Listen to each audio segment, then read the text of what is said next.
Okay, picture this for a second. You are completely trapped on a tiny wooden raft, just drifting aimlessly out in the absolute middle of the Atlantic Ocean. You've got zero privacy, absolutely no way out, and you're stuck there with 11 complete strangers. Sounds exactly like the setup for a terrifying psychological horror movie, right? Well, this actually happened. Welcome to our explainer on one of the most bizarre and honestly most fascinating social experiments in modern history, the Acali Experiment. But here is the absolute wildest part of the story. The scientist who engineered this whole thing, he wasn't hoping to see the triumph of the human spirit. No, he was actively, desperately hoping these strangers would completely turn on each other. He built a literal pressure cooker, threw away the key, and just sat back waiting for the explosion. And how long were they stuck in this pressure cooker? 101 days. Just let that massive number sink in. For over 3 months, these 11 strangers were entirely isolated at sea. I mean, we're talking no engine to speed things along, definitely no phones to call for help, and zero means of escape. You couldn't just say, "I've had enough," and walk away. This immediately pulls us into the extreme, almost suffocating claustrophobia they were dealing with. Spending an afternoon with a group of strangers is one thing, but 101 days in total isolation, that's an eternity, especially when you realize what their actual living conditions were like. Okay, let's dive into this. The raft they were sailing on, all the way from the Canary Islands to Mexico, was only about 12 meters long. Think about that. It is literally smaller than your average garden shed. Forget about private bedrooms. Everyone was sleeping shoulder to shoulder in one tiny cabin. And if you needed to use the restroom, well, the toilet was simply a hole cut right into the deck. No personal space, no quiet place to go cool off if you got into an argument. Oh, and the cherry on top, there was hidden recording equipment documenting their every single word and movement. The whole setup was engineered to strip away every last modern comfort to build this incredible thriller-like tension. Which brings us to Chapter 1, a dangerous idea.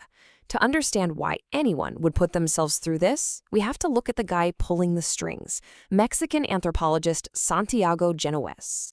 See, Genovese wasn't just casually curious about how people tick. He had spent decades totally obsessed with the darkest parts of human nature, trying to answer one haunting question. Why are humans violent? He firmly believed that violence wasn't just some learned behavior from society. He thought it was hardwired into every single one of us, just lying dormant, waiting for the right amount of pressure to set it off. So, to prove his theory, he essentially played reality TV producer. He selected 11 highly diverse volunteers, 5 men, 6 women, all from different races, religions, and speaking different languages. He brought aboard a priest, a doctor, a diver, a sea captain. And, incredibly deviously, he specifically picked highly attractive people, fully banking on the idea that romantic jealousy in those tight quarters would be the ultimate spark to ignite the violence he wanted so badly to see. And this brilliantly illustrates the massive gap between what Genovese wanted and what actually played out. His expectation was this fiery mix of jealousy, bitter arguments, and eventual physical violence. Basically, he wanted a fight club at sea. But the crew's reality? It completely subverted all of that. Instead of tearing each other apart, within the very first week, they just started sharing meals, they exchanged life stories. Since they spoke different languages, they actually sat down and patiently taught each other how to communicate. The reality was sharing, harmony, and just unbelievable teamwork. Chapter 2, Strangers Become a Team. Here is where the tone of the whole voyage really shifts. They didn't destroy society, they built a brand new one right there on the deck. They didn't just become pals, they organized into a highly functional working unit. Look at how naturally this happened. The experienced sea captain obviously took over navigation to keep them alive and on course. The diver stepped up to do the dangerous work of maintaining the raft's structure. The doctor proactively managed everyone's health and hygiene. They organically split up the labor based on what they were good at. So their bond wasn't just superficial, it became structurally vital to their everyday survival on the open ocean.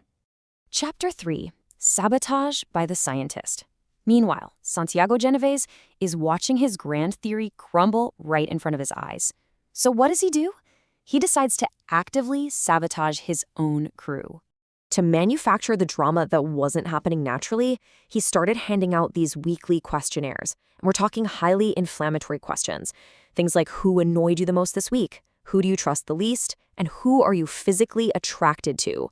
But he didn't just collect the answers. He stood up and read everyone's private answers out loud to the entire group. He was deliberately trying to spark jealousy and embarrassment. He was essentially throwing verbal grenades right into the middle of their tiny living space, hoping for an explosion. But human resilience is just incredible. Every single attempt to divide them only pushed them closer together. Instead of taking the bait and turning on each other, the crew caught on to what Genovese was doing. They united against his manipulation. They would literally just laugh off the awkward questionnaire results and go back to cooking together, in open defiance of the scientist. They formed this united front because they realized the real threat to their peace wasn't each other, it was the guy holding the clipboard. Chapter 4: Surviving the Atlantic Together. About halfway through the trip, all those psychological mind games had to take a backseat because the Atlantic Ocean itself decided to get involved. So, the crucial point is, these real, terrifying crises proved beyond a shadow of a doubt that their teamwork was the real deal. Out of nowhere, the raft's steering system completely snaps. Then, severe storms start rolling in, physically threatening to tear the entire voyage apart. And if that wasn't enough, their food supply gets severely limited. But instead of panicking and hoarding what was left, they locked in. During one massive storm, the diver literally plunged into pitch-black, churning water to repair critical equipment blindly. As the weather raged, the captain stayed dead calm, organizing the crew and keeping everyone sharply focused. Time and time again, their deep cooperation completely defeated the panic. Chapter 5: The Truth About Human Nature. After all the wild manipulation and the life-threatening storms, we arrive at the ultimate twist of this entire 101-day saga. And here is the absolute punchline of the Acali Experiment. The man who was desperately searching for aggression became the most confrontational person on the raft. Genovese was so frustrated and defeated by the crew's relentless harmony that he became incredibly angry, demanding, and irritable.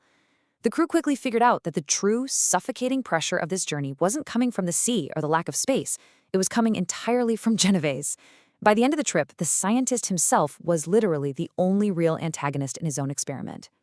Against all odds, and honestly, against the very wishes of the guy who put them there, this crew crossed a massive 6,000 kilometers of open ocean. When they finally hit the shores of Mexico, successfully ending the experiment, they had proven something monumental. They proved that when human beings are pushed to their absolute physical and mental limits, cooperation and shared responsibility can completely overpower fear, panic, and violence. This quote just perfectly captures the reality of what happened out there. People don't always become enemies. Sometimes they become family.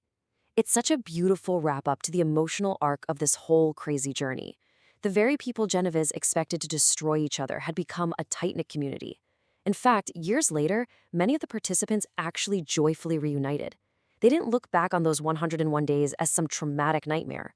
To them, this dangerous, cramped, totally insane voyage across the Atlantic was one of the most deeply meaningful and beautiful experiences of their entire lives.